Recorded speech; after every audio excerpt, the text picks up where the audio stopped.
YouTube माध्यम शुणुवा प्रत्येक को प्रभु जीशु नाम उत्कल बाप्टिस्ट मंडली सम्मिलनी प्रार्थना मीटिंग कमिटी पक्षर नमस्कार ज्ञापन करूँ। नमस्कार।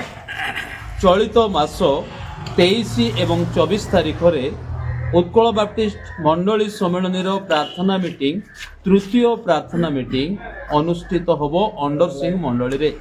एणु प्रत्येक को चना करू कि उक्त प्रार्थना मीटिंग रे आपण माने बहुल संख्यार उपस्थित होई प्रभु को आशीर्वाद पात्र पात्री हेबा पाए अनुरोध करू। एथिरे वाक्य देवा निमंते उत्कल बाप्टिस्ट मंडली सम्मेलन स्वाधीन प्रचारक उपेन्द्र परिछा महाशय आउ प्रभु को दास मानकर वाक्य वितरण कार्यक्रम रही। प्रत्येक को यह जना करूँ।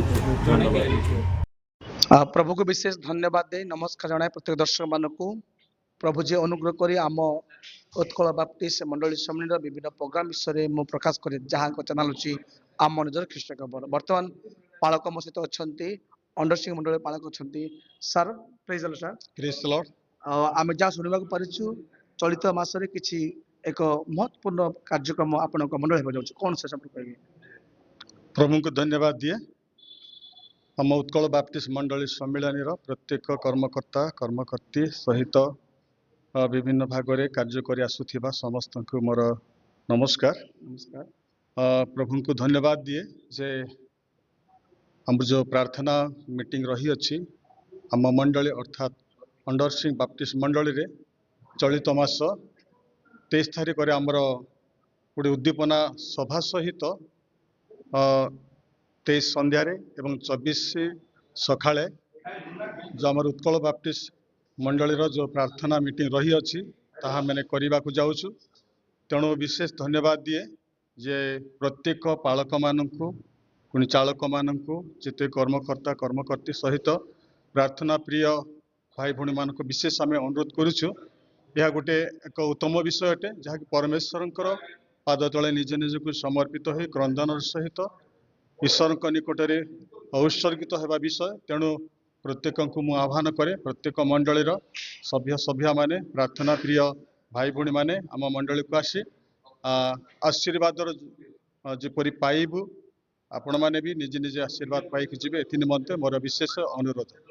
प्रिय दर्शक प्रभु को लोक मैंने निश्चित भाव यही दिन मान मध्य प्रभु दयार सेवा हाँक जाऊँगी तो से संपर्क विषय जहाँ शुणा पारे बर्तमान वक्ता भाव किए अच्छा आमर तो मुख्य वक्ता आम मंडली सम्मेलन जे कि प्रभुंकर मनोनीत दास नुआगढ़ मंडलीर भक्त दास उपेन्द्र परिछा सर्वदा से रोचंती आम मंडली मध्य से वक्ता भाव रही।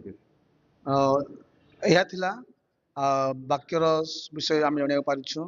बर्तमान किसी लोकों सुव्यवस्था खाद्य व्यवस्था किसी व्यवस्था कर आम मंडली आम गोटे निष्पत्ति नहीं प्राय सेमती चले आम मंडलीर प्रत्येक अनेक विश्वासी मान द्वारा जो समस्त दान पाइछु समस्त को फ्री रे खाद्य देवाई आम निष्पत्ति नहीं। धन्यवाद बालक महाशय आपन मत पाए प्रभु आशीर्वाद करूँ उक्त दिन में अनुकूल पाक दिंतु। दर्शक बंधु मैंने आशा रहा केवल से दिन पाई 23 तारीख संध्या और 24 तारीख पूर्वाह्न संध्या पर्यंत एक महा आड़म्बर होगा जाऊँगी। खाली आपण अपेक्षा जे उपस्थित रही समस्त मिलमिशी ईश्वर को करवा। धन्यवाद sir. Thank you God bless you. Amen.